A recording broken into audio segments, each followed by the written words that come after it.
Buenos días, doctor. Nosotros vamos a hablar sobre lo que es cervicalgia y cervicobraquialgia. Tenemos que esta es una de las condiciones principales de dolor crónico que afecta entre 30 a 50% de la población de edad media y es más frecuente en mujeres. Una cervicalgia aguda es una aparición repentina de dolor que dura menos de 6 semanas, mientras que la crónica es un dolor progresivo que dura más de 3 meses. De 6 semanas a 3 meses se considera un dolor subagudo. Dentro de los factores de riesgo tenemos que la psicopatología dentro de esto es el estrés, la genética, problemas de sueño, tabaquismo, obesidad, estilo de vida sedentario, traumatismos, dentro de estos lesiones del trabajo o deportivas, y una mala salud en general van a predisponer a unos factores de riesgo de producir dolor de cuello.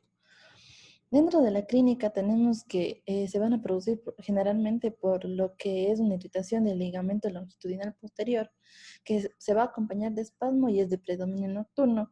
La escala de Magui modificada nos va a ayudar a evaluar la intensidad del dolor, mientras que el grado 1 es un dolor mínimo y el grado 5 es un dolor máximo totalmente insoportable. Para evaluar una sospecha de dolor neuropático, los síntomas clínicos de la compresión de la raíz nerviosa pueden ser secundarios a una estenosis foraminal de inicio insidioso y una estenosis de espina cervical. Los factores que exacerban pueden incluir tos, estornudos o actividades que aumenten la presión subaracnoidea. Dentro del diagnóstico tenemos la resonancia magnética. Es superior a la tomografía computarizada para evaluar las anormalidades de los tejidos blandos. La tomografía computarizada con mielonografía pueden ayudar a distinguir los osteofitos de las anormalidades de los tejidos blandos y pueden usarse cuando la resonancia está contraindicada. La electromiografía y los estudios de conducción nerviosa son pruebas que se utilizan para identificar las anomalías fisiológicas de la raíz nerviosa, con dos objetivos: el de confirmar la existencia de disfunción de la raíz, excluir otros trastornos nerviosos periféricos e identificar las raíces nerviosas involucradas, como determinar el tipo de disfunción. Dentro del tratamiento, tenemos que, dependiendo de la gravedad de los síntomas, se puede tratar de una forma conservadora o de las siguientes formas que vamos a describir.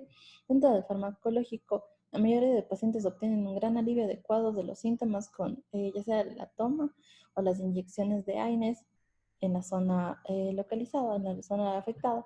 Los AINES nos van a ayudar en un promedio de 2 a 8 días, que nos ayudarían en un dolor agudo. El más utilizado es el diclofenaco y estos producen efectos adversos en ancianos. La fisioterapia es uno de los más utilizados y se encuentra el ejercicio y la movilización manual vertebral. Un efecto de fisioterapia a corto y mediano plazo basado en este movimiento destina a favorecer el ejercicio de flexión cráneo-cervical. Da una mejoría de 3 meses y es más efectivo cuando se aplica algo activo que un collar cervical. La acupuntura es viable y efectiva en el dolor de cuello crónico según varias bibliografía y artículos realizados en varios pacientes. Y este se utiliza cuando es contraindicado el medicamento. Las microcorrientes han crecido exponencialmente en los últimos años. Esta proporciona información a la célula que invita al desarrollo y crecimiento de su metabolismo, generando ATP y fibroblastos.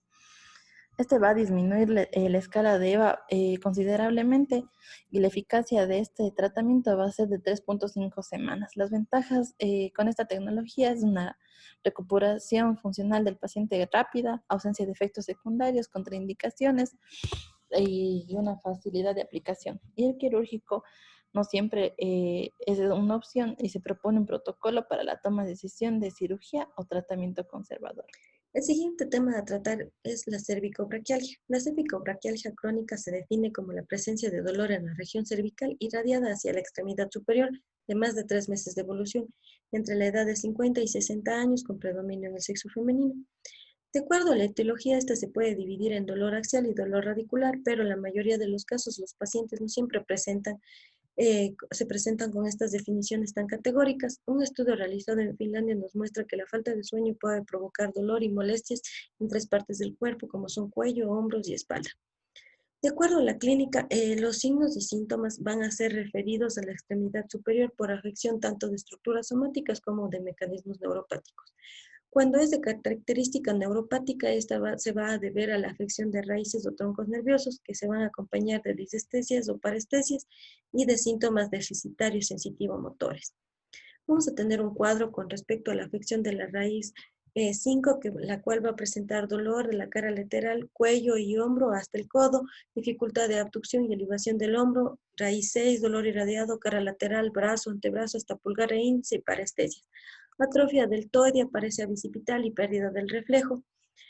Raíz 7, dolor y parestesias en el centro y el antebrazo y dedo medio. Pérdida de la fuerza del tríceps e hiperreflexia tricipital. En la raíz 8, dolor y parestesias en la cara medial, antebrazo, a cuarto y quinto dedo, pérdida de fuerza del tríceps y músculo intrínseco de la mano. Con respecto al diagnóstico, el diagnóstico se debe realizar mediante imagen, en el cual se va a realizar una radiografía de flexión y extensión de la columna cervical, también una tomografía computarizada y una resonancia magnética que va a depender de la extensión de la lesión. También se revisó un estudio realizado por Almeida y colaboradores, en el cual se pudo dar cuenta que el uso de nuevos instrumentos de evaluación muscular por parte de enfermería puede contribuir al desempeño profesional de la salud de los trabajadores. Con respecto al tratamiento, de acuerdo a las bibliografías, se describen múltiples modalidades, pero no se tiene evidencia disponible en cuanto a la eficiencia para poder recomendar una terapia óptima, en la cual vamos a tener una terapia farmacológica, la fisioterapia y la acupuntura. En el farmacológico vamos a tener los relajantes musculares que pueden aliviar el dolor y mejorar la función. Aquí tenemos la ciclobenzaprina y los AINES que van a ayudar en el dolor del cuello agudo y crónico. La fisioterapia nos muestra que la eficiencia del ejercicio para el dolor del cuello carece de evidencia de alta calidad. Los ejercicios de fortalecimiento combinados con ejercicios de resistencia o estiramiento también pueden producir resultados beneficiosos similares. Con respecto a la acupuntura, en los últimos años la acupuntura se ha estado desarrollando dentro de un enfoque complementario. Se han revisado múltiples estudios, los cuales han demostrado su eficiencia y su eficacia de acuerdo para el tratamiento del dolor crónico, pero todavía no hay pruebas concluyentes que nos aclaren la efectividad de la acupuntura. El dolor miofacial es una de las causas más comunes de cuello que involucra áreas de sensibilidad, ya sea discretas o difusas. Es una consecuencia de desequilibrios biomecánicos, trauma, estrés emocional, anormalidades endocrinas y hormonales.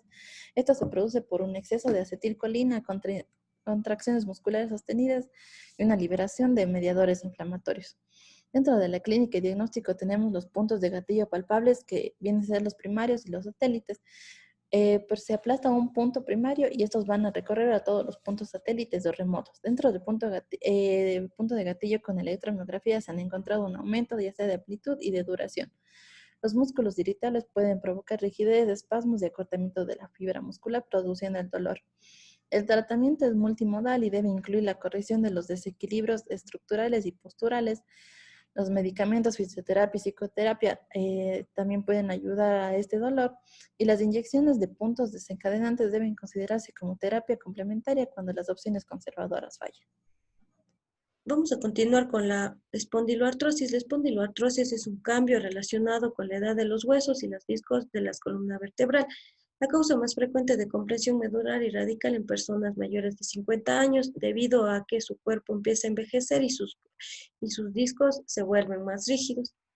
De acuerdo a la clínica, a menudo no hay síntomas, pero si los pacientes presentan síntomas, van a tener dolor de cabeza y rigidez de cuello, que va a empeorar por la mañana y mejorar a lo largo del día, dolor de cabeza y entumecimiento, hormigueo, debilidad o un dolor vago o pulgante en el brazo y la pierna. De acuerdo al diagnóstico, se puede diagnosticar basándose en los antecedentes de sus síntomas en un examen físico y estudios de imagen. Dentro de los estudios de imagen vamos a realizar las radiografías que nos pueden ayudar a medir el alcance de las artrosis o las lesiones de los huesos. Estos vamos a tener una radiografía lateral, una anteroposterior, una oblicuo y una dinámica, las cuales nos van a ayudar a identificar signos degenerativos en las diferentes partes del cuerpo vertebral. También tenemos la resonancia magnética. Este es el estudio de elección, ya que nos va a dar imágenes de hernias discales, osteofitos, signos de afección medular. La tomografía computarizada no es tan útil, pero puede ser complementada con RM para valorar la afección de las articulaciones interapofisiales.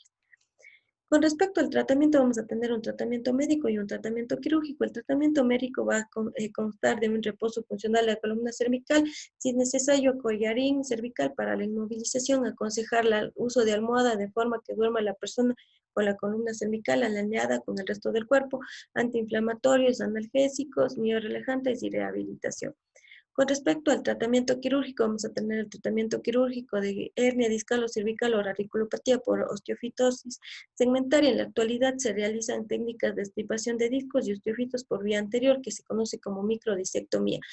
Después de la microdisectomía se produce la fijación o artrodesis de una unidad funcional mediante un hueso homólogo que se va a obtener de la cresta ilíaca o de otras técnicas como placas y tornillos cervicales, los cuales nos van a ayudar a que las vértebras queden solanas, manteniendo el espacio que quede, manteniendo el espacio fisiológico habitualmente entre ellas, de forma que queden ampliados. También los agujeros de conjunción, como podemos ver aquí en la imagen, que se utilizaron tornillos para poder tener una adecuada fijación.